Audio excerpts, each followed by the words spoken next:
Baik, assalamualaikum warahmatullahi wabarakatuh. Halo Bapak Ibu, selamat pagi, salam sejahtera untuk kita semua. Perkenalkan nama saya Dwinanda Mutiara. Saya adalah account eksekutif dari PT Gerit Infomedia yang akan menjadi host dalam acara webinar kali ini. Kembali lagi hari ini bersama kami dalam kegiatan PT Gerit Infomedia yang mana pada materi kita kali ini topiknya adalah Introduction to ARGIS Enterprise. Semoga materi ini nantinya akan dapat memberikan insight baru bagi kebutuhan Bapak dan Ibu, serta bisa memberikan jawaban bagi kebutuhan Bapak dan Ibu sekalian. Sebagai informasi, webinar ini nantinya akan berlangsung selama 1,5 jam, dan selama 1,5 jam ini kami harapkan dapat memberikan informasi tentang Introduction to ARGIS Enterprise. Dan pada webinar kali ini sudah bersama dengan kita selaku pembicara kita di sini, yaitu Bapak Diki Pradana. Beliau adalah seorang System Development Manager yang sudah ahli pada bidangnya. Selamat pagi Bapak Diki Pradana. Pagi, Mananda. Baiklah, untuk selanjutnya sebelum acara webinar ini kami mulai, sebelumnya kita saksikan untuk video safety induction sebagai berikut.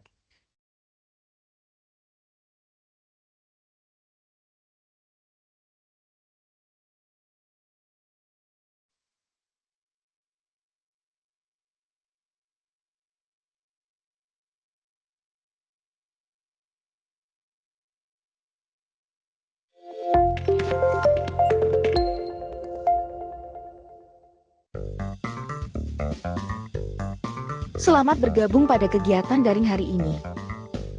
Sebelum memulai kegiatan, sesuai dengan prosedur keselamatan kerja, mari kita memperhatikan safety induction dalam kegiatan daring agar terhindar dari ketidaknyamanan atau cedera selama bekerja secara daring. Mari perhatikan hal-hal berikut. Kenakan masker dan jaga jarak. Apabila kegiatan daring dilakukan bersama-sama dalam satu ruangan, maka kenakan masker dan saling menjaga jarak. Posisi duduk. Pastikan posisi duduk secara ergonomis. Di antaranya, pilih kursi sandaran punggung. Duduk tegak tidak membungkuk. Sudut siku rata dengan keyboard dan tidak menggantung. Leher tidak menunduk. Pencahayaan. Atur pencahayaan pada perangkat dan jarak monitor agar terhindar dari dampak buruk pada mata seperti radiasi dan mata lelah. Koneksi internet. Pastikan koneksi internet, Wi-Fi atau paket data dalam keadaan stabil. Kebisingan. Gunakan earphone untuk meredam kebisingan dengan volume yang wajar. Pastikan handphone dalam keadaan silent agar tidak mengganggu. Bahaya elektrikal. Perhatikan bahaya bersumber dari kabel charger, saklar, kabel dari perangkat. Gunakan aturan 20-20-20. Setiap 20 menit menatap layar, arahkan pandangan sejauh 20 feet atau 6 meter dan istirahat selama 20 detik. Peregangan. Peregangan pada bahu, leher, dan pergelangan tangan. Kenali tanda bahaya. Pastikan Anda mengenali suara tanda alarm bahaya di sekitar. Jika terjadi kondisi bahaya, segera evakuasi diri Anda segera ke titik kumpul atau master point di sekitar lokasi Anda. Ikuti panduan tim tanggap darurat yang sedang bertugas. Hindari aktivitas berbahaya. Hindari aktivitas berbahaya seperti mengemudi di saat rapat daring. Konsultasi ke dokter. Apabila mengalami rasa tidak nyaman pada anggota tubuh setelah kegiatan daring, segera konsultasikan ke dokter. Berkegiatan secara daring sudah menjadi dunia baru kita. Maka mari tetap memperhatikan keamanan dan keselamatan agar performa kerja tetap prima. Selamat bekerja secara daring.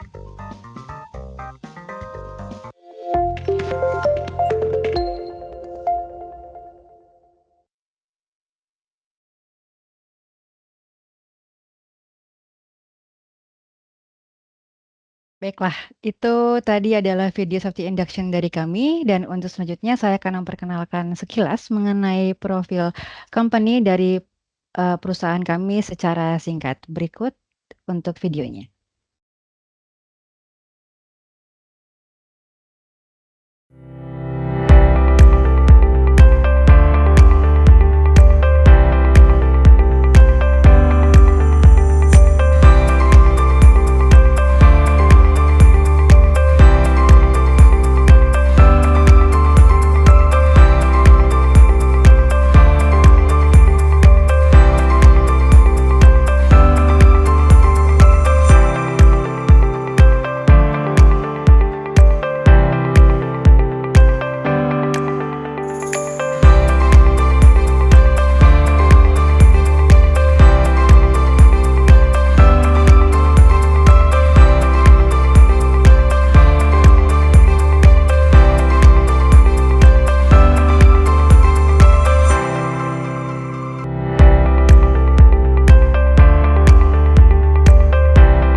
Baiklah, itu tadi merupakan video companies profile kami. Sedikit saya jelaskan, Gianet Infomedia merupakan perusahaan yang bergerak di bidang GIS Solution yang menawarkan beberapa solusi seperti software, hardware, training, database, dan pengembangan aplikasi berbasis GIS, professional services, serta survei dan mapping.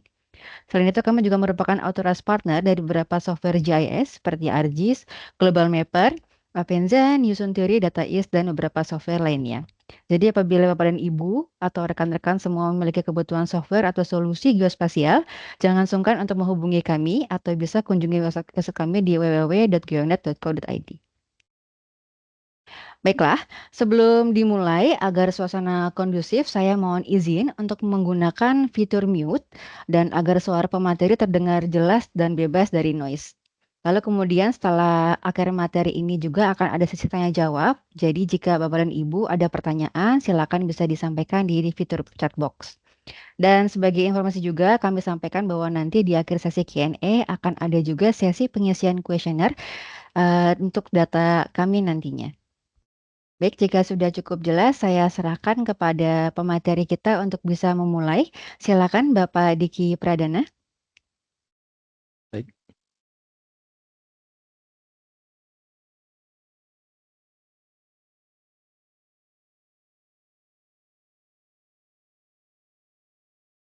Ya, sudah terlihat sharing screen saya? Sudah, Pak. Baik, terima kasih Mbak Nanda. Assalamualaikum warahmatullahi wabarakatuh. Selamat pagi teman-teman semua. Perkenalkan, saya Diki Pradana Putra sebagai System Development Manager di Geonet Infomedia. Kesempatan kali ini kita akan sharing ya, apa sih itu ArcGIS Enterprise gitu, dan bisa apa sih, dan gimana sih interaksinya dengan aplikasi lainnya gitu. Nah, sebenarnya sih di webinar sebelumnya sudah dibahas ya oleh rekan saya di apa namanya, di bulan lalu kalau nggak salah ya, itu terkait Introduction ArcGIS Online. Nah, nanti akan terlihat nih perbedaannya apa sih antara ArcGIS Online dengan Enterprise gitu. Sama mungkin nanti akan bisa dilihat keunggulannya apa sih kalau kita memiliki ArcGIS Enterprise. Semoga materi yang saya sampaikan bisa menjadi insight yang baru bagi teman-teman semua. Dan jika teman-teman sudah mengetahui apa itu ArcGIS Enterprise, bisa menjadi langkah awal kita untuk lebih mengenal. Oke, kurang lebih ada 6 case ya yang kita akan bahas. Yang pertama, overview terhadap ArcGIS Enterprise. Kemudian license type-nya, apa aja sih nanti jenis-jenis license-nya. Terus kemudian user-nya, jenis user dan permission-nya. Habis itu cara deploy-nya atau sistem requirement-nya apa aja. Lalu kemudian publishing and sharing content apa aja sih yang bisa kita share di ArcGIS Enterprise ini, sama application sama case study gitu ya. Kita masuk ke materi pertama tentang overview ArcGIS Enterprise. Oke, secara umum ArcGIS platform itu bisa kita katakan menjadi 3. Yang pertama berbasis web, yaitu ArcGIS Online dan Enterprise, yang akan kita bahas hari ini, Enterprise khususnya. Lalu kemudian ada yang berbasis desktop, yaitu ArcGIS Pro. Kalau dulunya dikenal sebagai ArcGIS Desktop, sekarang dia sudah discontinue dan next generation-nya adalah ArcGIS Pro. Lalu kemudian yang berbasis mobile, seperti ArcGIS 123, terus kemudian Survey 123, terus kemudian ArcGIS Field Maps, Workforce, dan sebagainya. Jadi ArcGIS Enterprise secara general gitu ya, merupakan salah satu produk Esri yang dikembangkan untuk memenuhi kebutuhan geospasial untuk manage data GIS, visualisasi, analisa, serta mengeksplorasi data-data di permukaan bumi hingga apa yang ada di dalamnya. Jadi bisa 3D ya, di atas permukaan bumi maupun di bawah permukaan bumi. Lalu kemudian ArcGIS Enterprise juga memiliki penyajian banyak ya, bisa dalam bentuk digital mobile, website, print out gitu ya. Terus dia bisa mengakses, kalau misalkan jaringan online bisa mengakses dimanapun. Lalu kemudian bisa kita share secara organisasi di private maupun public gitu ya. Lalu kemudian sifatnya sebenarnya yang menjadi unggulan adalah ready to use apps. Jadi di mana memungkinkan pengguna GIS itu membangun aplikasi berbasis geografis secara online tanpa menggunakan bahasa pemrograman. Namun tetap dapat dikembangkan secara fleksibel oleh developer GIS apabila ingin melakukan custom aplikasi atau custom widget tools. Dan yang terakhir, ini bisa kita install ya di server milik kita sendiri, baik on-premise atau cloud yang kita sewa, ataupun bisa diinstal di Windows, Linux, atau Kubernetes. Nah, nanti akan ada penjelasan terkait hal tersebut.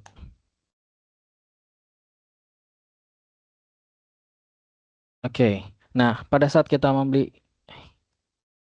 kayaknya ke skip, udah komponen ya. Oke, nah saat kita membeli ArcGIS Enterprise, apa sih yang kita dapat? Kita akan dapat 4 komponen ya, di mana masing-masing komponen itu memiliki fungsi dan tugas masing-masing.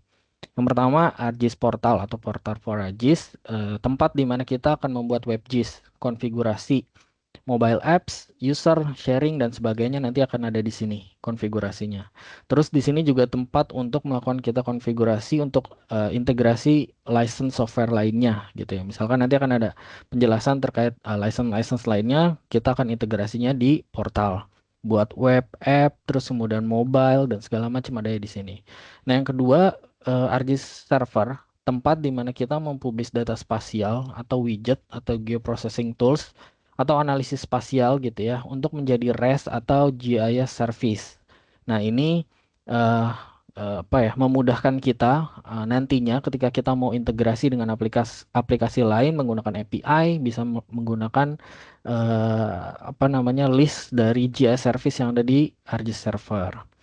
Nah, yang ketiga ada komponen namanya data store, di mana tempat kita menyimpan data yang memiliki kebutuhan untuk menyimpan data spasial gitu ya.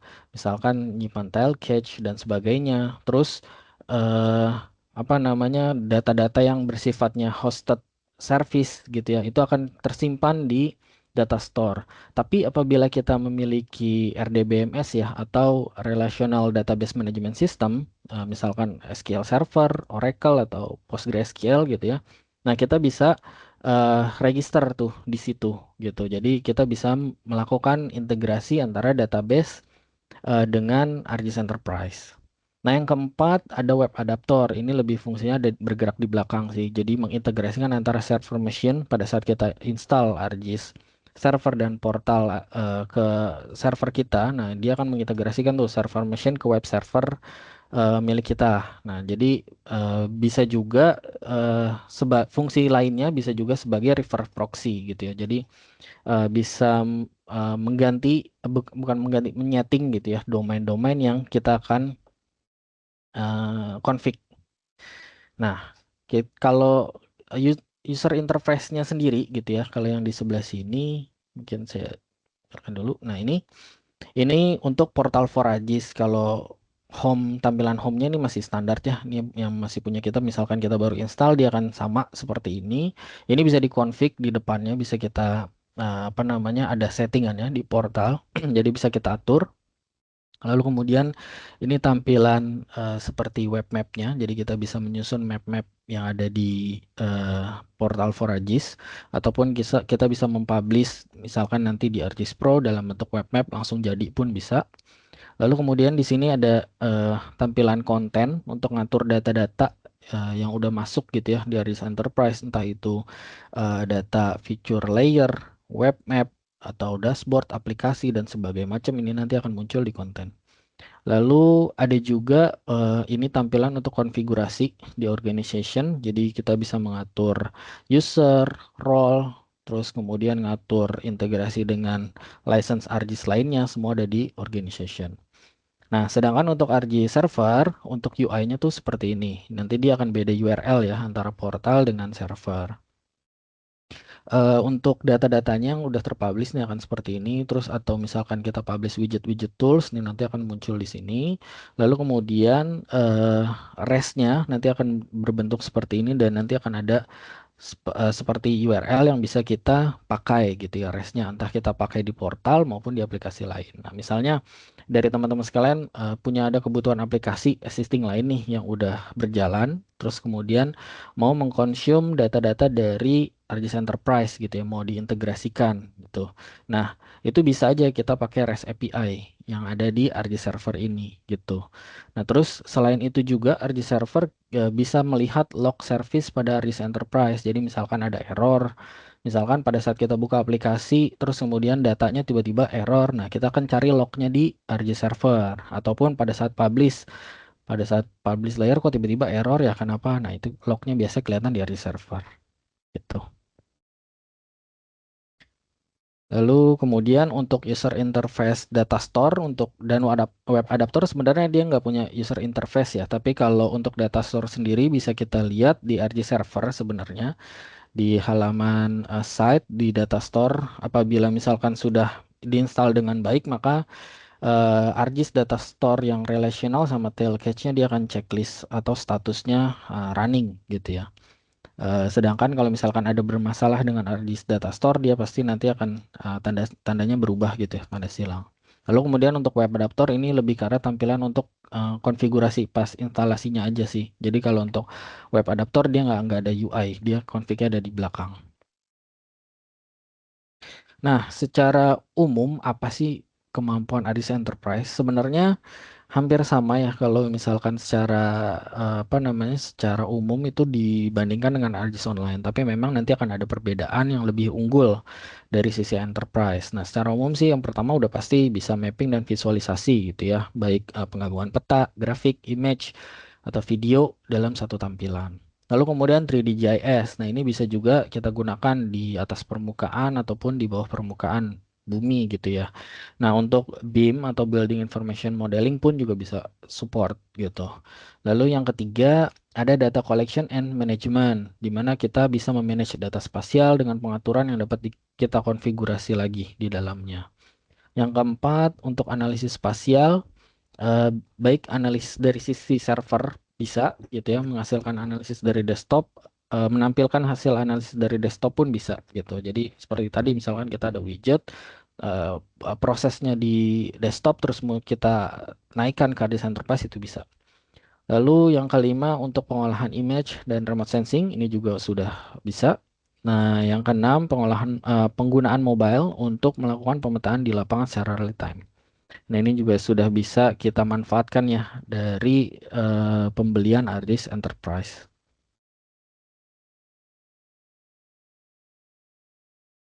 Nah, kemudian ada apa aja sih aplikasi-aplikasi yang ada di Enterprise? Nanti kita sebutnya sih ini lebih ke arah ready to use apps ya, karena memang salah satu keunggulan dari ArcGIS Enterprise kita dapat menggunakan aplikasi tanpa bahasa pemrograman atau coding gitu ya. Tapi misalnya pun ke depannya ada kebutuhan user yang lebih advance dan ingin ngebuild sendiri, scratch ya dari nol itu juga bisa gitu ya. Nah, untuk yang sekarang kita bahas ready to use apps-nya dulu. Jadi ini saya sebutin beberapa aja ya. Sebenarnya kalau kita lihat di website atau dokumentasi Esri ada banyak gitu ya. Tapi saya sebutkan beberapa yang memang eh apa ya istilahnya yang bisa paling sering gitu ya user gunakan. Yang pertama ada Instant Apps. Jadi kalau Instant Apps sendiri sesuai namanya di dalam aplikasi ini sudah terdapat beberapa tema yang disiapkan oleh ArcGIS yang dapat digunakan langsung oleh user. Misalkan tema untuk monitoring kebocoran pipa gitu ya, ataupun survei misalkan kebakaran hutan. Nah itu dia udah menyediakan tuh sendiri. Jadi field-fieldnya sudah disesuaikan. Nah lalu yang kedua ada ArcGIS Dashboard, di mana user dapat menyajikan data berdasarkan lokasi dan visualisasi data secara interaktif dalam satu screen. Kombinasi antara peta, tulisan, chart, tabel, itu yang membuat user memahami informasi yang lebih ingin disampaikan gitu ya dalam bentuk dashboard. Lalu kemudian yang ketiga ada Experience Builder. Ini adalah tools untuk membuat aplikasi web yang lebih advance gitu ya, tanpa menggunakan code dan mudah dikonfigurasi. Nah, sebenarnya ArcGIS Experience Builder ini adalah next generation dari builder sebelumnya. Yang sebelumnya namanya Web App Builder atau biasa kita sebut WAB gitu ya. Nah, Ini lebih advance karena bisa menampilkan data 2D dan 3D sekaligus dalam satu tampilan yang sama di ArcGIS Experience Builder ini. Terus untuk versi terbaru di ArcGIS Enterprise nanti ya kalau nggak salah di 11.5 itu WAB atau Web App Builder itu sudah discontinue. Jadi memang saran dari Esri-nya pun kita harus udah mulai migrasi ini aplikasi-aplikasi yang dulunya kita bangun menggunakan Web App Builder. Nah, untuk dimigrasikan ke ArcGIS Experience Builder ini karena memang ini yang akan masih terus dikembangkan oleh Esri gitu ya. Nah, terus yang keempat ada Story Map. Ini merupakan tools yang efektif untuk menyampaikan informasi melalui narasi visual yang menarik dengan menggabungkan peta, data GIS, multimedia, dan konten interaktif. Nah, biasanya sih kita pakai misalkan untuk present ke BOD atau kita present ke klien gitu ya, yang membutuhkan narasi, terus kemudian misalkan visual sama peta interaktif gitu. Jadi kita bisa langsung gerakin petanya langsung tuh di situ di Story Map. Lalu kemudian ada ArcGIS Mobile Field Apps. Ini merupakan kumpulan aplikasi mobile dari ArcGIS yang dirancang untuk mendukung pekerjaan di lapangan, pemetaan, pengumpulan data secara real time. Jadi aplikasi-aplikasi ini eh, memungkinkan kita untuk mengakses, mengedit, mengumpulkan data GIS langsung dari perangkat mobile, baik saat offline maupun online, sehingga meningkatkan efisiensi dan akurasi dalam pengambilan keputusan di lapangan gitu. Dan ini bisa kita langsung pakai gitu ya setelah kita memiliki ArcGIS Enterprise. Lalu yang berikutnya ada ArcGIS Site. Ini tools untuk membuat landing page ya seperti halaman website tanpa coding. Tapi apabila dibutuhkan tampilan yang lebih advance, ArcGIS Site ini juga bisa di custom menggunakan HTML gitu. Jadi bisa fleksibel. Yang terakhir ada ArcGIS Excalibur.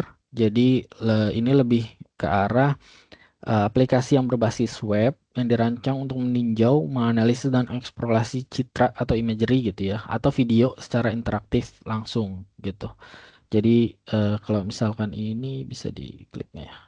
Oke. Ini harusnya videonya muter sih ya. Jadi kalau misalkan kita lihat, misalkan kita ngambil data dari drone gitu ya, terus mau tampilkan secara peta langsung ini bisa. Tapi memang ada parameter-parameter khusus yang bisa kita gunakan. Nah, tadi sempat saya udah singgung ya terkait apa ya istilahnya secara tampilan memang hampir sama dengan ArcGIS Online, tapi ada beberapa perbedaan dan keunggulan. Yang pertama, kalau perbedaan antara ArcGIS Online dengan Enterprise, kalau ArcGIS Online itu dia SaaS atau Software as a Service. Jadi user ya tinggal pakai aja, dia adanya di Cloud Esri. Nggak perlu install, nggak perlu config gitu ya. Jadi udah pokoknya langsung pakai. Tapi kalau ArcGIS Enterprise itu adalah software. Jadi di mana memang kita harus butuh yang pertama infrastructure. Kita harus perlu konfigurasi gitu ya. Dan ini pasti perlu berhubungan dengan tim IT gitu ya untuk instalasi. Lalu kemudian untuk ArcGIS Online memang dia dapat update-nya otomatis. Tapi kalau ArcGIS Enterprise kita harus request gitu ya. Misalkan saat ini keluar versi terbaru nih, kita mau update. Nah, bisa request gitu ya, request ke kita. Nanti kita akan sampaikan ke Esri untuk mendapatkan license terbaru. Tapi dengan syarat kita masih maintenance gitu. Nah, sedangkan kalau enterprise, selain kita membutuhkan infrastruktur, kita bisa sebenarnya bisa setting juga firewall-nya gitu. Jadi kita bisa config sendiri. Misalkan beberapa klien dia mau intranet aja atau private network gitu ya. Jadi dia nggak bisa diakses dari luar. Nah, itu bisa gitu dijalankan. Jadi untuk user-usernya misalkan harus menggunakan VPN atau segala macam gitu ya. Dan untuk lebih menjaga sekuritas.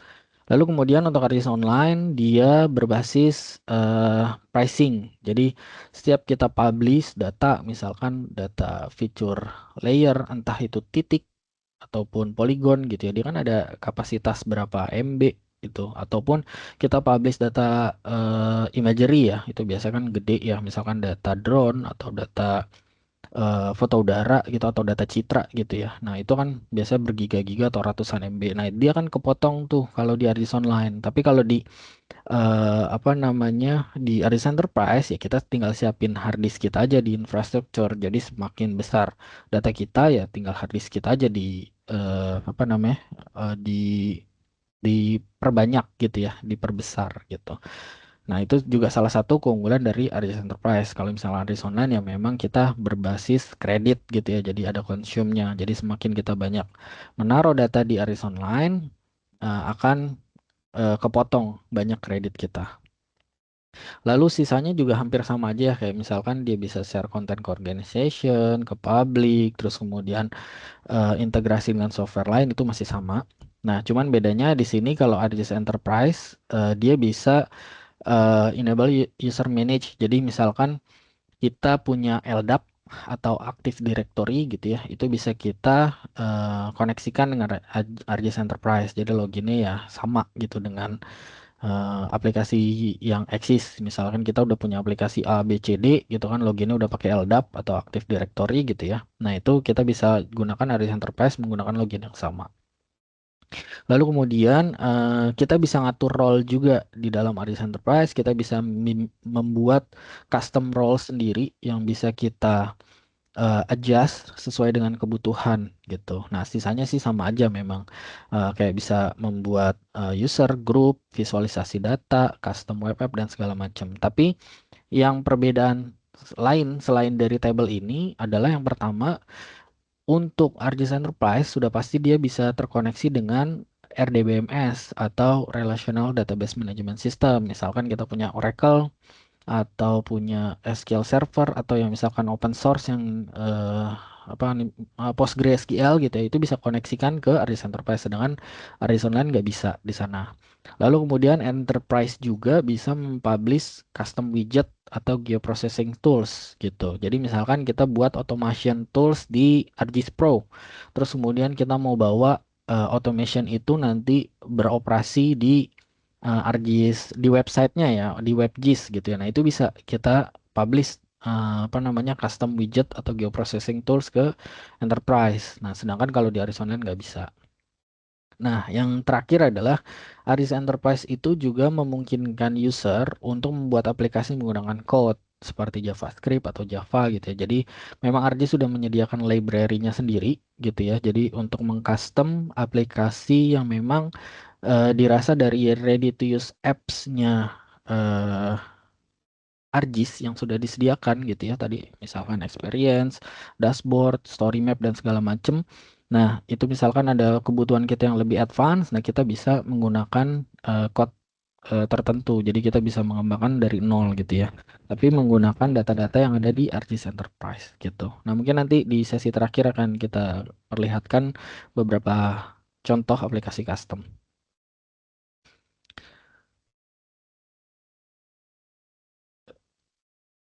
Selanjutnya untuk ArcGIS Enterprise License untuk tipe-tipenya ya. Jadi eh, tipenya sebenarnya ada 3. Yang pertama ada ArcGIS Enterprise Standard, terus kemudian ArcGIS Enterprise Advanced, sama ArcGIS Enterprise on Kubernetes. Nah, bedanya apa sih antara yang standar sama advance?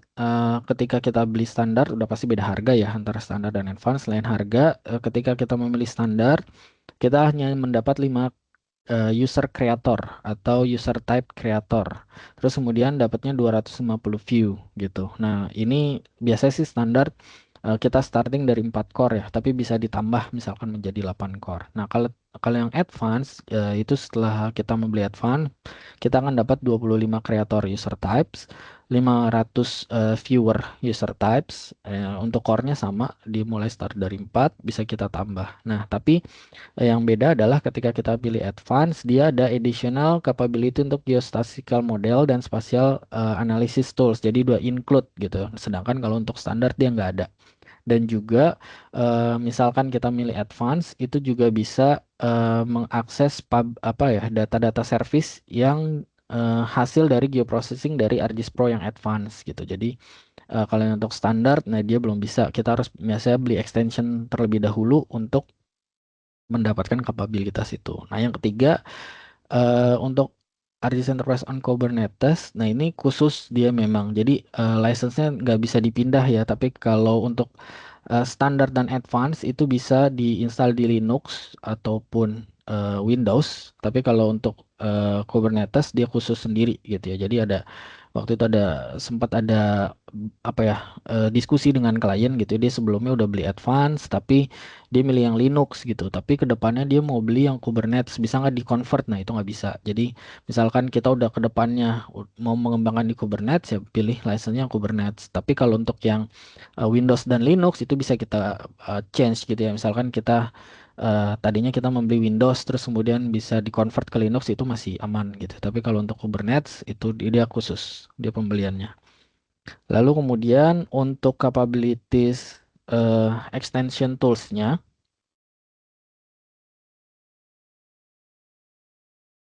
Nah, ini perbedaannya. Jadi saat kita membeli advance dan standar, jadi kalau advance itu dia udah mendapatkan langsung 3D analysis tools sama spatial analysis tools gitu. Jadi kalau yang untuk standar nggak dapat. Terus kemudian kalau advance juga kita udah dapat extension untuk network analysis gitu. Jadi misalkan kita mau menggunakan network analysis di ArcGIS Pro gitu ya. Misalkan ArcGIS Pro kita udah punya license untuk network analyst, terus kemudian kita mau gunakan di ArcGIS Enterprise, maka harus ada server extension network analyst. Dan ini bisa langsung didapatkan di ArcGIS server yang advance. Nah, untuk standar ini bisa, tapi dia pembelian terpisah untuk network analyst. Lalu kemudian extension license-nya ada apa aja sih? Ini beberapa ya. Jadi kita capture 4. Yang pertama ada ArcGIS Image Server, di mana ini berfungsi untuk menyajikan, mengelola, dan memproses data image pada server untuk lebih cepat dan membutuhkan data-data yang besar gitu ya. Jadi processingnya adanya dibebankan di server. Terus kemudian ada GeoEvent. Ini berfungsi untuk menerima dan memproses data spasial real time dari berbagai sumber ya. Misalkan sensor IoT atau GPS tracker gitu ya. Karena kita mau bikin data-data real time ini biasanya menggunakan ArcGIS GeoEvent Server. Lalu kemudian ada notebook server berguna untuk menjalankan analisis spasial, data science berbasis Python atau otomasi proses pada GIS di infrastruktur server milik kita. Jadi kita membebankan proses-proses itu di server. Jadi nggak di klien, nggak di kitanya gitu. Nah itu bisa menggunakan license ArcGIS Notebook Server. Yang keempat ada video server. Ini berguna untuk mengelola, menyajikan video spasial, sinkronisasi video dengan lokasi di peta, dan analisis investigasi visual. Nah, bisa menggunakan ini. Lalu berikutnya terkait user and permission. Jadi kita bisa lihat nanti nih apa sih user-user tipe-tipenya gitu ya. Karena kan yang pertama tadi kan sudah dibahas viewer dan kreator ya. Jadi kurang lebih seperti ini. Kalau viewer ya udah pasti dia bisa nge-view aja. Nah ini beberapa aplikasi yang bisa di-view dengan syarat dia bisa melihat item atau konten yang dibagikan atau di-share oleh user ArcGIS. Misalkan ada user kreator dia nge-share ke viewer, ya udah dia hanya bisa melihat itu aja gitu, tapi nggak di share dia nggak akan bisa lihat gitu. Jadi user ini tidak dapat membuat, mengedit, membagikan atau menggunakan tools analisis pada item atau data. Jadi benar-benar murni dia hanya melihat. Lalu untuk kreator, user ini dia bisa membuat, edit konten gitu ya, seperti membuat peta, aplikasi, penggunaan analisis tools, mengumpulkan data, mengkonfigurasi gitu ya, membagikan aplikasi juga gitu ya. Terus dia juga bisa membuat peta 2D, 3D, visualisasi interaktif menggunakan ArcGIS Pro Basic gitu ya. Jadi saat kita membeli ArcGIS Enterprise sebenarnya dia udah bisa membuka ArcGIS Pro. Nah, di sini akan terlihat nih ArcGIS Pro Basic. Jadi kita bisa login ArcGIS Pro Basic menggunakan kreator ini gitu. Nah, ini biasa direkomendasikan untuk spesialis GIS atau manajer aset atau jurnalis data atau pembuatan konten. Nah, selain dua ini kan defaultnya ya. Nah, kita juga sebenarnya bisa menambahkan sih, bisa membeli lagi, bisa menambahkan license lain yang kita bisa integrasikan dengan ArcGIS Enterprise milik kita.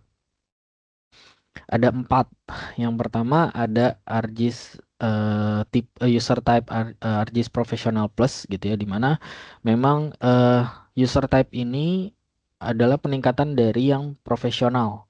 Nah, bedanya apa sih? Bedanya antara Professional Plus dengan profesional.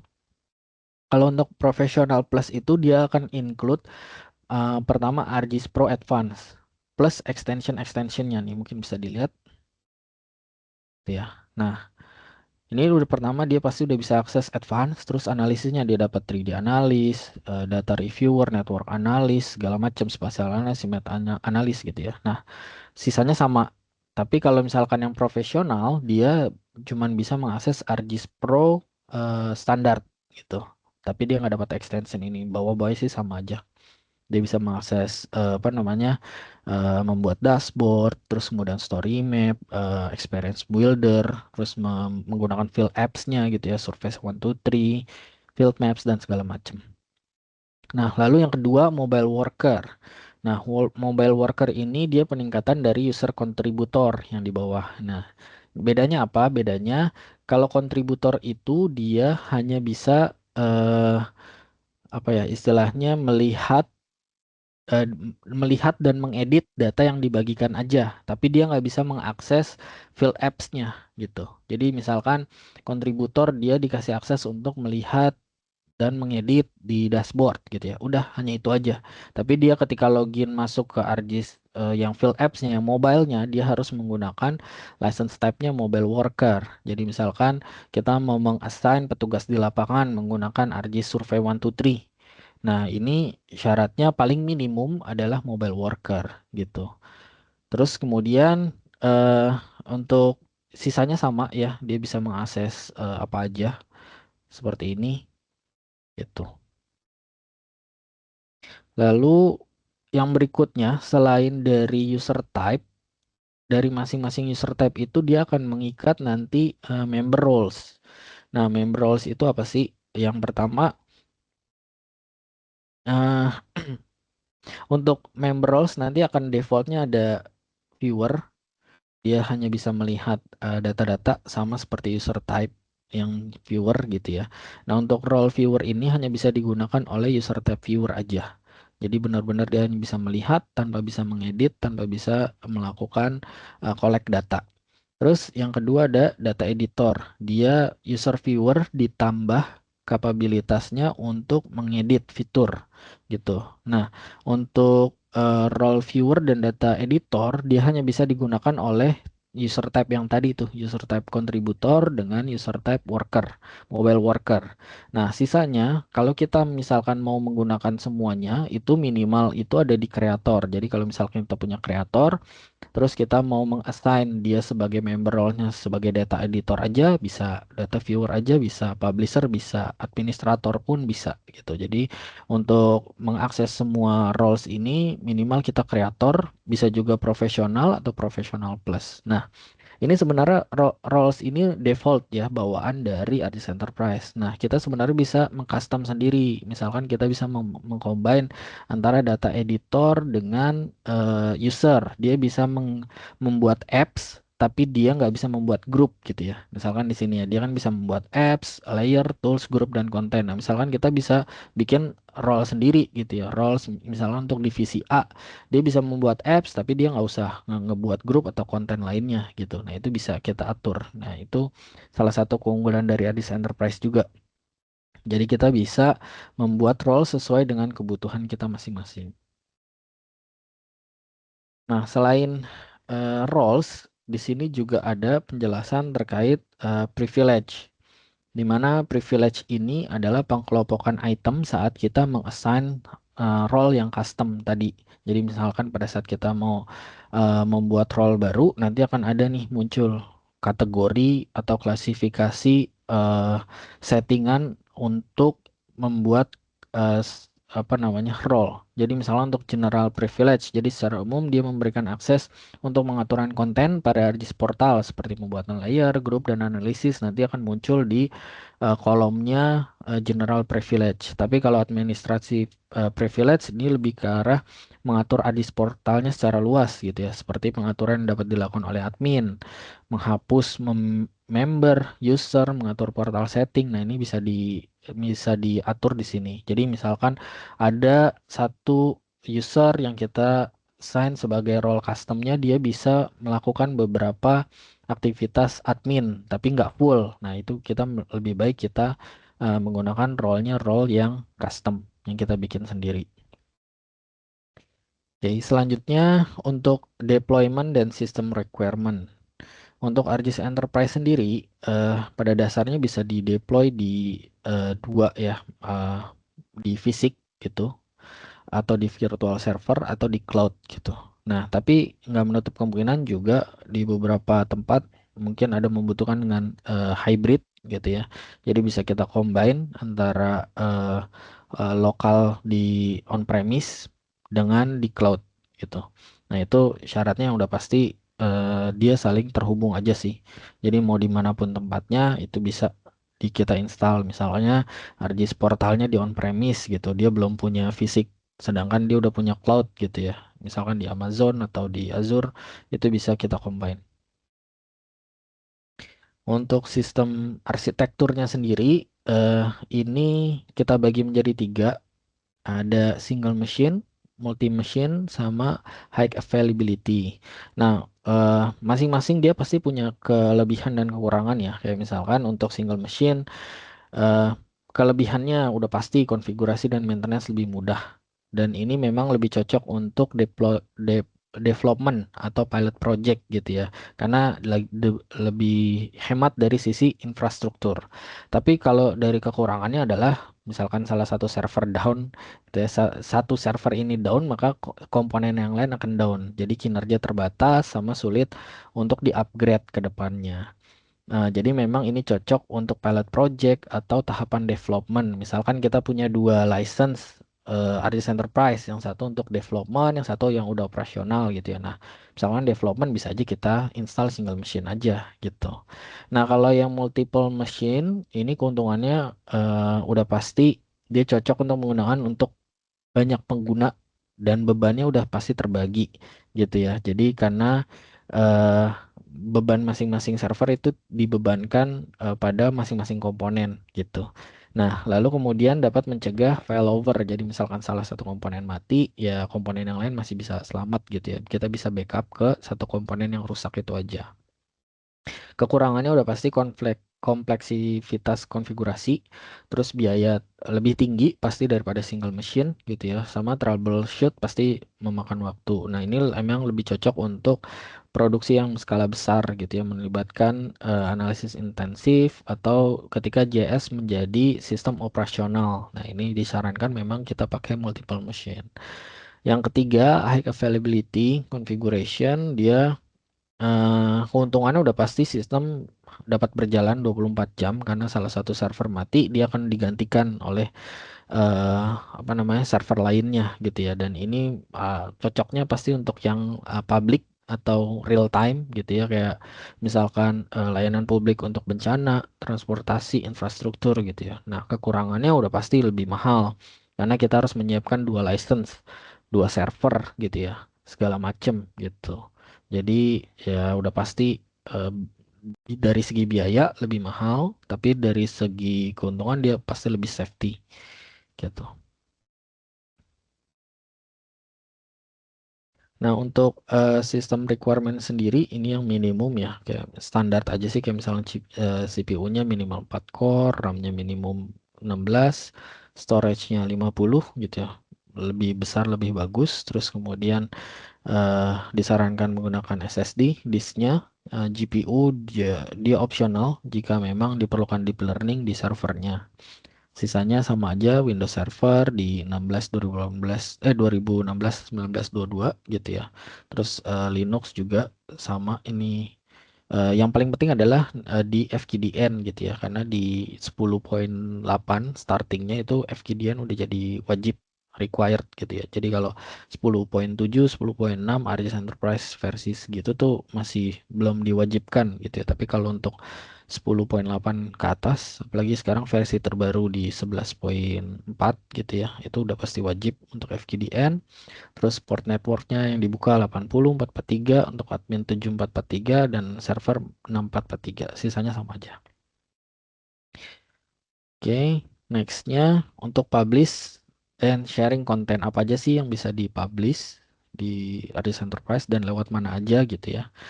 Nah, yang pertama untuk publish optionnya, kita ada 3 option sebenarnya untuk mempublish atau mengupload data ke ARGIS Enterprise. Yang pertama dari ARGIS Pro. Untuk ARGIS Pro sendiri kita bisa mempublish konten ke data store ARGIS Enterprise dan maka akan menjadi hosted service. Atau kita bisa meregisterkan database atau folder. Nah, misalkan kita mempunyai database sendiri ya atau RDBMS, maka harus jadikan database tersebut menjadi Enterprise Geodatabase. Nah, karena memang ini salah satu keunggulan nih dari ARGIS Enterprise.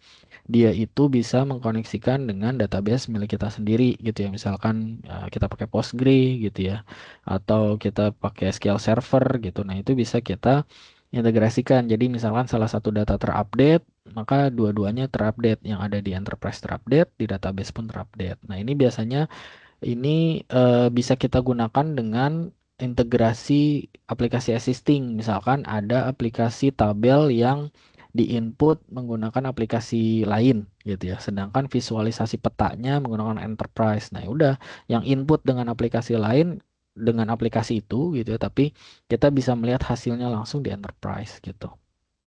Lalu kemudian opsi kedua kita bisa publish langsung dari ARGIS Enterprise Portal.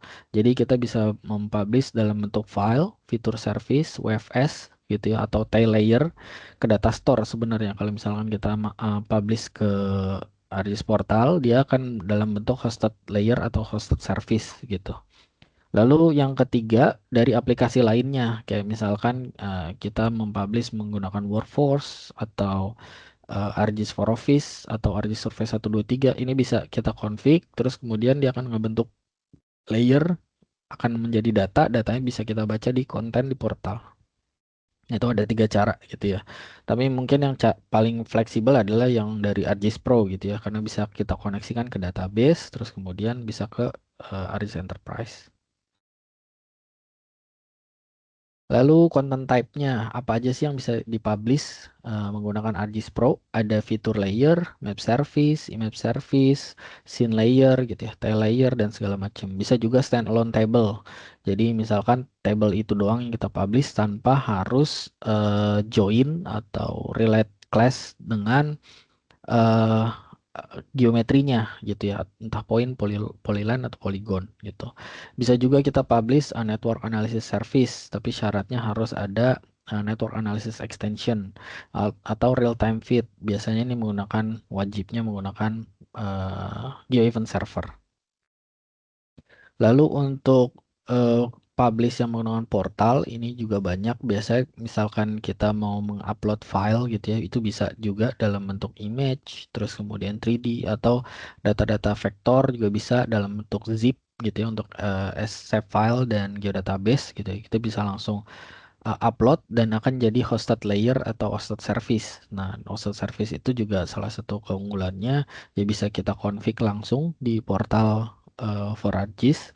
Kemudian bisa kita download juga, bisa kita share juga gitu. Sisanya ini sama sih dalam bentuk file. Lalu ketika data-data yang sudah kita publish, itu bisa kita share ke dalam 4 kategori. Yang pertama owner. Owner itu adalah dia lebih ke arah share private. Misalkan saya punya data dan nggak mau saya bagikan ke siapapun gitu ya. Nah, saya akan share sebagai owner aja. Jadi hanya saya dan administrator yang bisa lihat. Karena administrator itu bisa melihat semua data yang ada di ARGIS Enterprise kita gitu. Jadi misalkan saya aja yang ngeliat tanpa administrator yang lihat itu nggak bisa. Tapi kalau misalkan saya nggak mau membagikan dengan user lain, nah itu share-nya ke owner aja. Lalu yang kedua ada share group.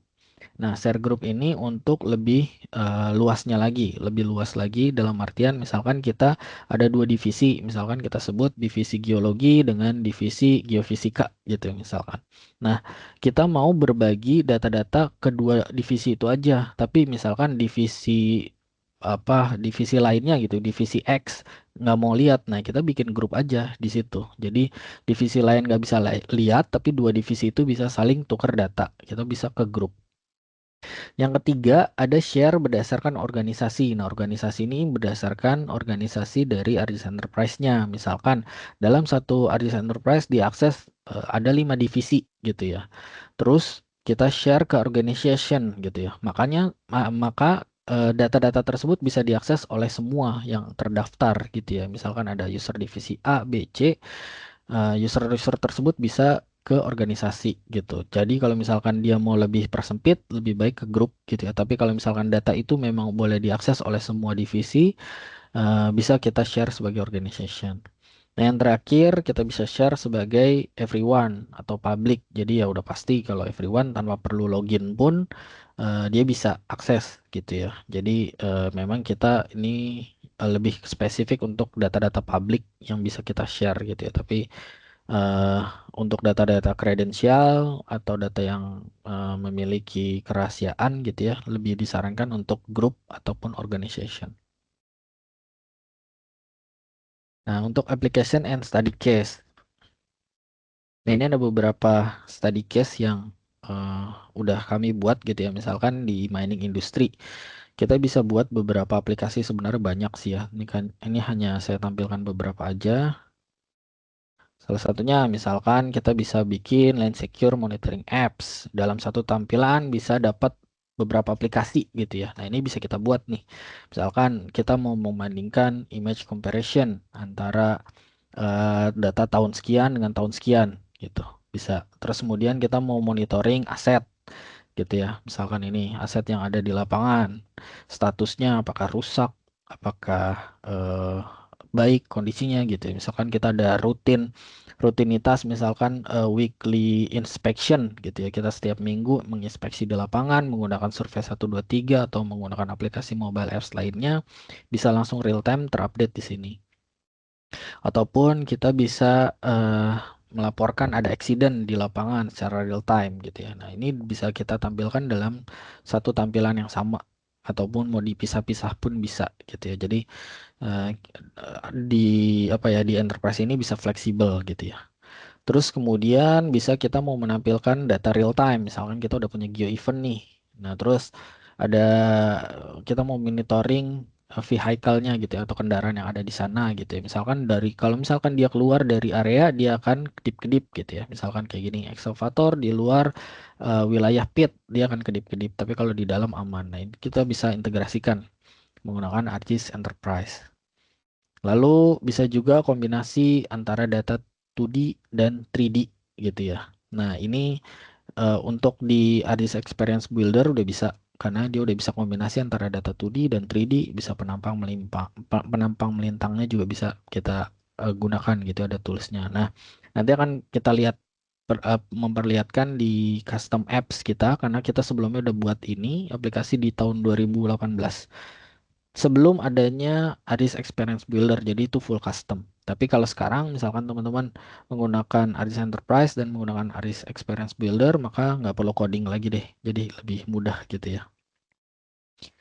Lalu kemudian misalkan di eh, bidang oil and gas gitu ya, bisa aja kita membuat aplikasi untuk pipeline inspection gitu. Nah, misalkan data di lapangan, terus kemudian dia di manage oleh supervisor, habis itu kita munculin dashboard bisa. Nah, misalkan ini data mobilenya, terus kemudian nanti diverifikasi oleh supervisornya, lalu kemudian hasil akhirnya eh, bisa tampilkan secara dashboard.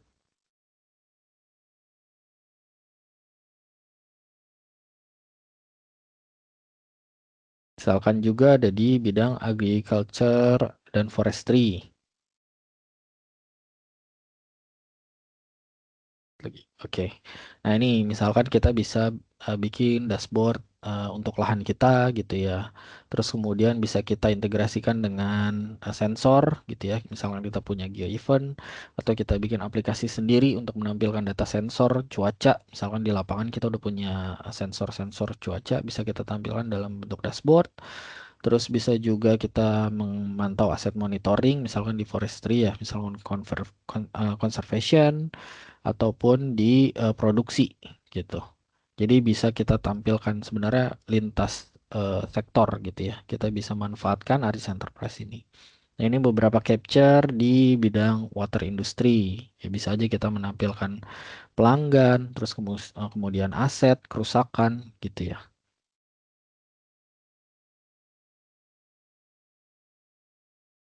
Nah, ini untuk electricity dan telecommunication. Nah, ini juga bisa kita kombinasikan dengan apa namanya data sensor juga gitu ya. Jadi misalkan dia bisa memantau mana yang misalkan tiang listriknya bermasalah atau error, terus kemudian kita bisa mengutus petugas lapangan untuk mengecek langsung gitu ya. Dan ini statusnya bisa muncul live gitu. Ataupun untuk jaringan telekomunikasi sama juga kita bisa mengutus apa namanya petugas lapangan, terus kemudian bisa memantau dari eh, office gitu ya. Dan statusnya sebenarnya kita bisa buat real time, misalkan kita punya data-data sensor di lapangan. Nah, ini untuk misalkan salah satu contohnya juga ada banking dan retail.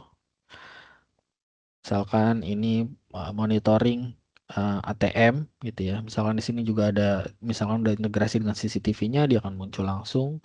Terus statusnya apakah dia rusak offline atau misalkan dia di dalam ATM-nya, misalkan udah ada bisa mengirim data bahwa apa namanya uangnya habis atau dan segala macam gitu ya. Status bisa kita pantau. Atau penjualan, misalkan dalam retail toko tersebut yang datang berapa, misalkan bisa juga kita pakai monitoring eh, video gitu ya. Sekarang sudah banyak yang integrasi dengan video AI, jadi kita bisa hitung otomatis pengunjung yang datang berapa, terus kemudian kita sinkronisasikan dengan apa namanya total pembelian di hari itu gitu ya. Jadi eh, apa ya sudah lebih fleksibel gitu ya untuk kita mendapatkan datanya. Nah, ini sisanya hampir sama untuk government dan properti industri. Kita bisa pantau kalau government misalkan sebaran pajak gitu ya di salah satu tempat itu bisa menggunakan Survei 123 misalnya untuk collect data di lapangan langsung. Dan yang terakhir untuk custom apps. Nah, ini tadi. Jadi selain kita ready to use apps, kita juga bisa bikin custom apps. Jadi untuk data-datanya tetap di ArcGIS Enterprise, tapi kita bisa custom coding sendiri aplikasi dari nol gitu. Misalkan kita mau membuat aplikasi dashboard yang lebih advance gitu ya dengan spesifikasi yang kita ingin capai. Nah, ini salah satu yang kita bantu di Kabupaten Bogor. Ada aplikasi namanya si Dilan, Sistem Informasi Pengendalian dan Pembangunan, kalau nggak salah gitu ya. Jadi kita memantau proyek yang ada di sana, sebaran titiknya ketahuan, progresnya, misalkan di sini juga ada inputannya ya. Jadi kita bikin inputannya juga sekalian. Misalkan nanti si proyeknya udah 50%, dia akan upload data foto misalkan. Lalu kemudian nanti ada verifikasinya lagi di bagian divisi lain, dia harus memverifikasi benar nggak nih udah 50%. Kalau misalkan 50% dia akan cair uangnya, misalkan dia bisa menagih tuh vendor tersebut bisa menagih ke dinas tersebut. Tapi kalau misalkan dia belum terverifikasi, dia nggak bisa nagih. Dan salah satu parameternya menggunakan aplikasi ini. Jadi kita akan ngebuat print out dalam bentuk QR code. Lalu kemudian nanti si QR code itu akan di-scan oleh si pembuat anggaran atau istilahnya pemberian izin untuk pencairan gitu ya. Nah, itu kita bikin sistem seperti itu. Jadi ini kita selain bikin dashboardnya, terus petanya, kita juga bisa bikin inputannya gitu. Lalu kemudian untuk retail, kita juga pernah ngebantu untuk retail di Jakarta juga ya. Dia udah kebetulan ini saya sensor gitu ya karena data kredensial. Jadi kita bisa melihat data-data penjualan mereka, baik penjualan yang dalam bentuk produk maupun jasa. Terus kemudian kita juga bisa bikin inputannya. Jadi selain kita bisa bikin dashboard secara custom, karena kan gini ya, template dari ArcGIS belum ada ya, menampilkan pop-up information plus apa namanya ini pie chart plus table gitu ya. Pas kita klik dia dinamis gitu ya. Dan ini juga sinkron dengan pie chart yang ada di petanya gitu.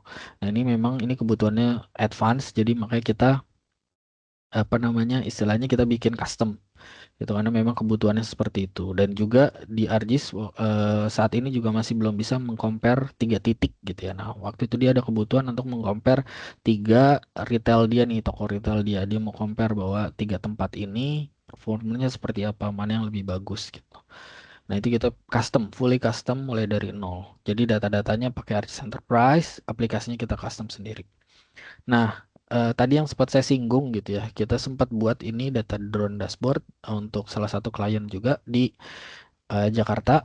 Hmm, kita buat ini di 2018.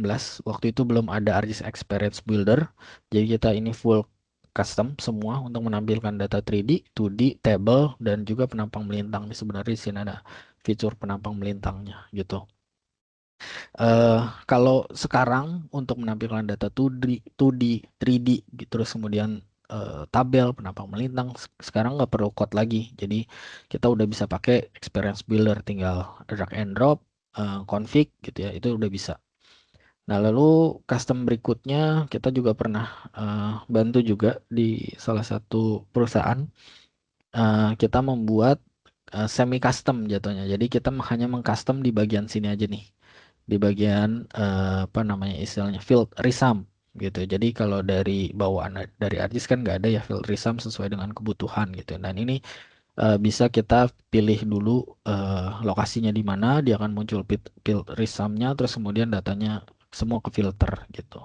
Nah ini waktu itu masih menggunakan web app builder gitu.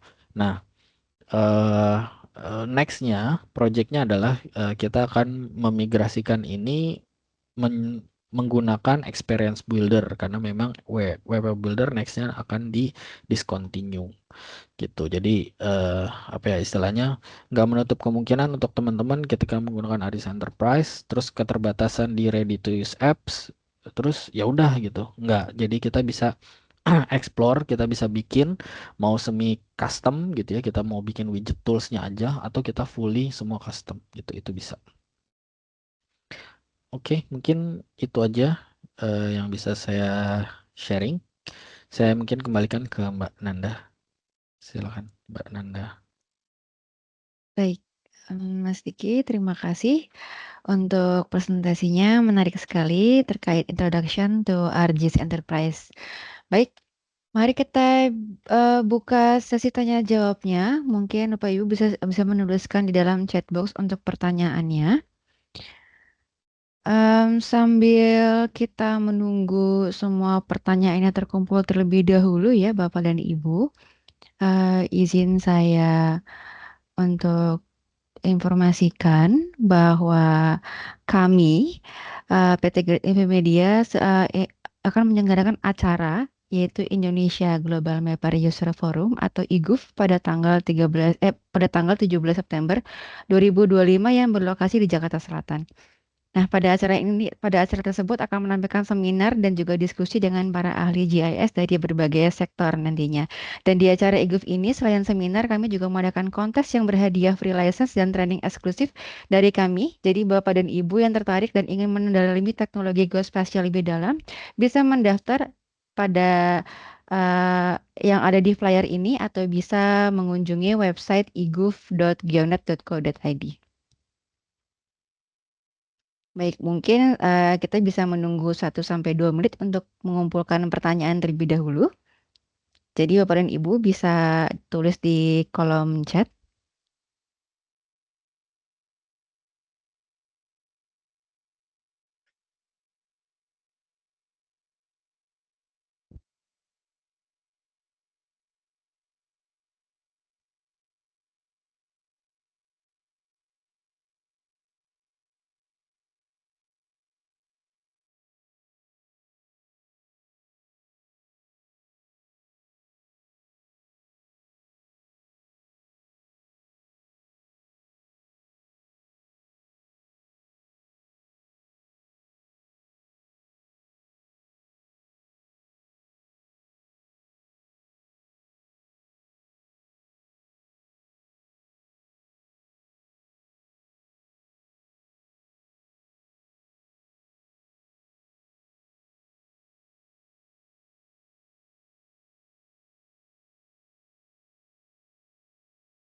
Ya, Bapak dan Ibu, jika ada pertanyaan bisa diinfokan di kolom chat.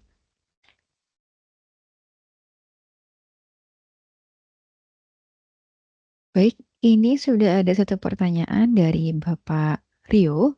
Selamat siang, Pak. Apakah ARGIS Enterprise harus memiliki akun ARGIS online? Ya, Pak Diki untuk jawabannya. Oke. Jadi apakah harus gitu ya? Tergantung kebutuhan. Jadi kalau misalkan kita memiliki ARGIS Enterprise saat ini ya, ini kan yang terbaru, dengan versi terbaru itu dia udah dapatkan ARGIS Pro Basic gitu. Nah, ARGIS Pro Basic sebenarnya udah bisa kita gunakan untuk publish data ke ARGIS Enterprise. Cuman ARGIS Pro Basic ini memiliki keterbatasan, dia tidak bisa membuat enterprise geodatabase, sehingga kita tidak bisa mengintegrasikan data ARGIS Enterprise ke database yang kita miliki gitu. Jadi kalau hanya sekedar publish menjadikan hosted itu sebenarnya cukup tanpa perlu membeli akun ARGIS Online. Tetapi kalau misalkan Bapak ingin menggunakan ARGIS Enterprise dengan full capability, yaitu salah satunya mengintegrasikan dengan ARGIS DBMS atau Database Management System. Nah, itu minimal kita harus memiliki akun ARGIS Online yang profesional. Nanti akan mendapatkan ARGIS Pro Standard. Nah, ARGIS Pro Standard baru kita bisa mengintegrasikan tersebut. Nah, akun ARGIS Online itu sendiri sebenarnya bisa kita convert ke ARGIS Enterprise milik kita. Kita misalkan sudah memiliki ARGIS Enterprise, terus kita udah memiliki akun ARGIS Online, di mana akun ARGIS Online itu bisa mengakses ARGIS Pro. Nah, itu bisa kita convert, Pak. Jadi misalkan Bapak sudah punya ARGIS Online standar, sorry, profesional. Nah, ARGIS Online standar itu kita convert ke ARGIS Enterprise yang milik kita. Jadi ARGIS Online kita nanti akan off. Kita akan loginnya nggak harus menggunakan Cloud S3 lagi. Jadi kita bisa menggunakan instance-nya atau URL-nya menggunakan ARGIS Enterprise kita gitu. Jadi tergantung kebutuhan sih, gitu sih. Oke, baik, terima kasih Pak Diki untuk jawabannya. Semoga bisa terjawab Bapak Rio. Dan untuk pertanyaan selanjutnya dari Bapak Doni Prihatna, di lokasi tambang batu bara kami kebanyakan di remote area yang minim internet lokasinya. Bagaimana akses survei 123, dashboard atau tile map yang di host secara internal ini? Apakah mempengaruhi aplikasi tersebut? Ya, Bapak Diki, bisa dibantu jawabannya? Oke, baik.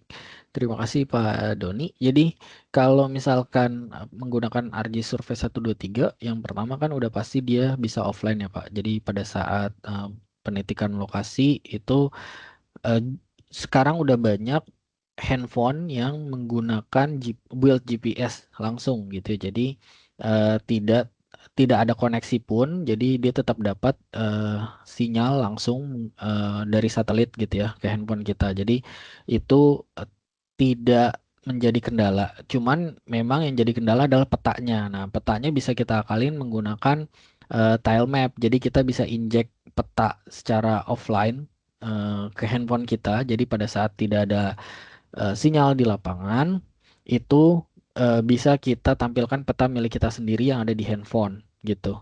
Nah, terus kemudian untuk mengirim datanya, apakah mempengaruhi hasilnya? Enggak, selama data itu kita simpan dulu, selama tidak ada apa namanya, tidak ada sinyal di lapangan, kita simpan aja dulu di device kita di Survey 123 dan nanti kan dia akan masuk ke draft kalau nggak salah ya. Nah, nanti ketika ada sinyal baru kita kirimkan gitu. Nah, data yang kita kirimkan itu tidak akan merubah gitu ya.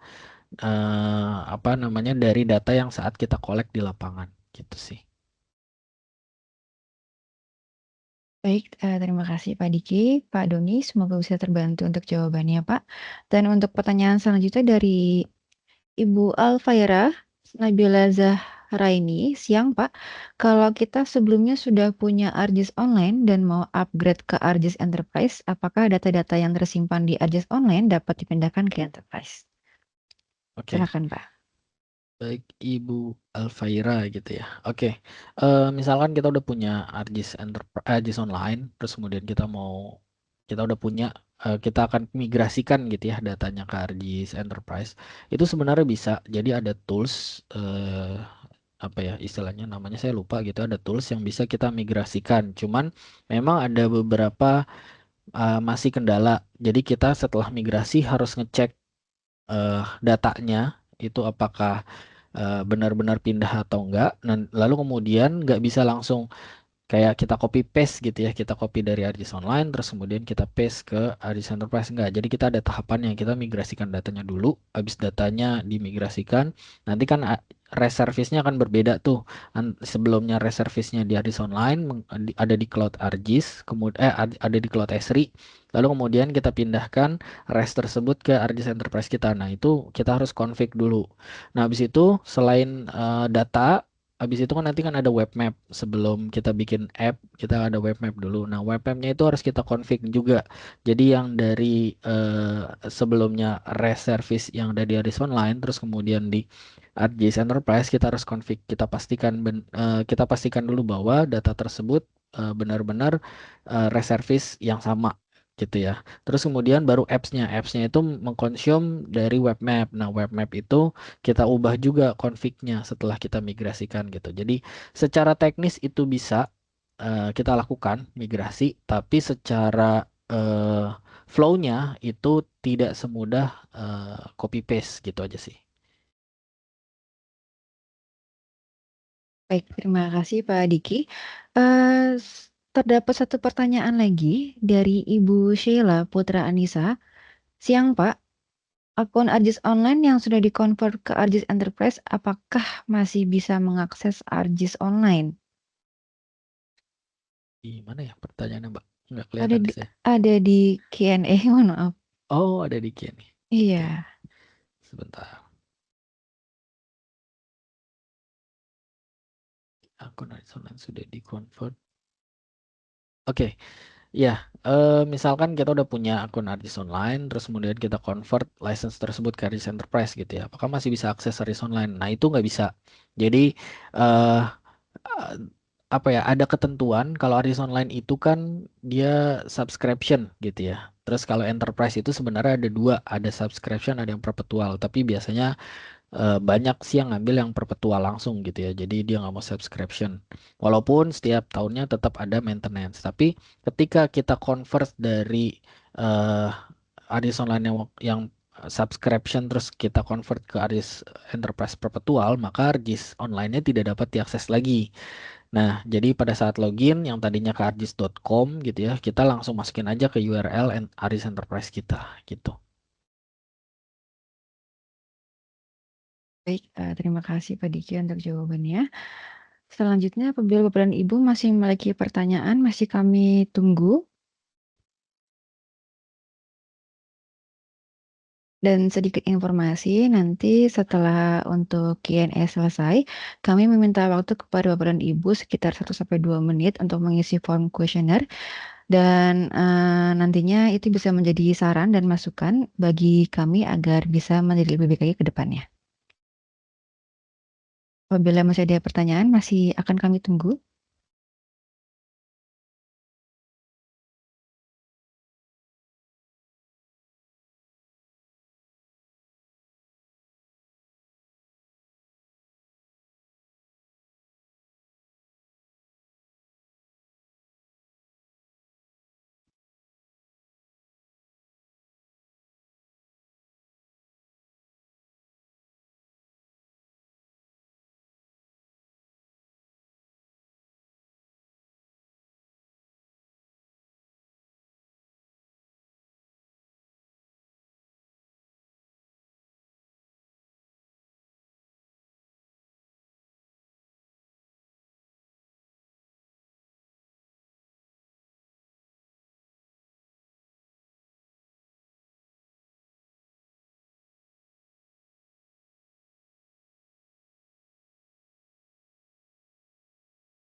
Baik, apabila tidak ada yang Ada ditanyakan. di Q&A kayaknya ada lagi. Oh iya, oh iya. Dari Ibu Sheila, berarti jika kami ingin berpindah ke ArcGIS Enterprise, akun ArcGIS online kami tidak boleh dikonversikan ke ArcGIS Enterprise dulu sebelum dimigrasikan datanya. Apakah betul, Pak Diki?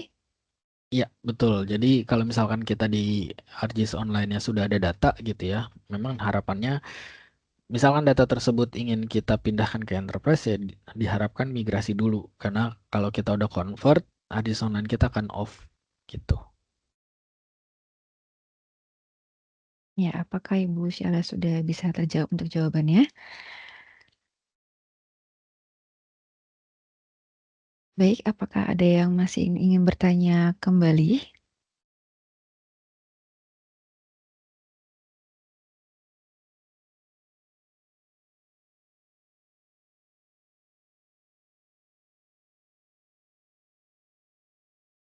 Baik, apabila sudah tidak ada, izin saya infokan untuk form kuesionernya yang ada di kolom chat.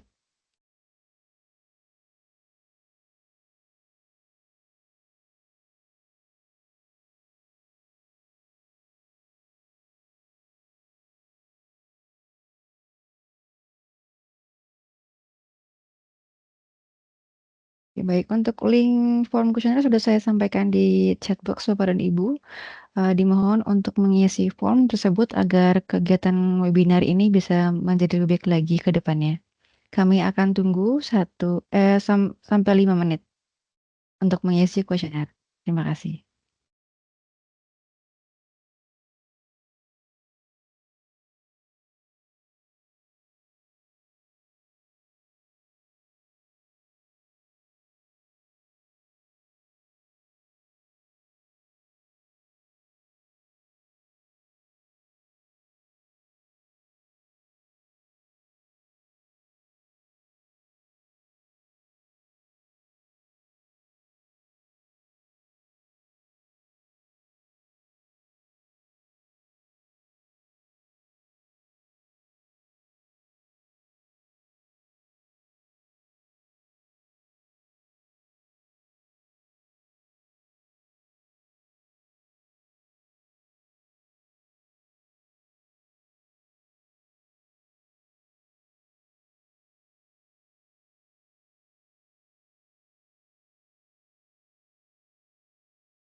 Baik, Bapak dan Ibu, apabila sudah mengisi kuesioner survei ini, mungkin kami akan akhiri webinar pada kali ini.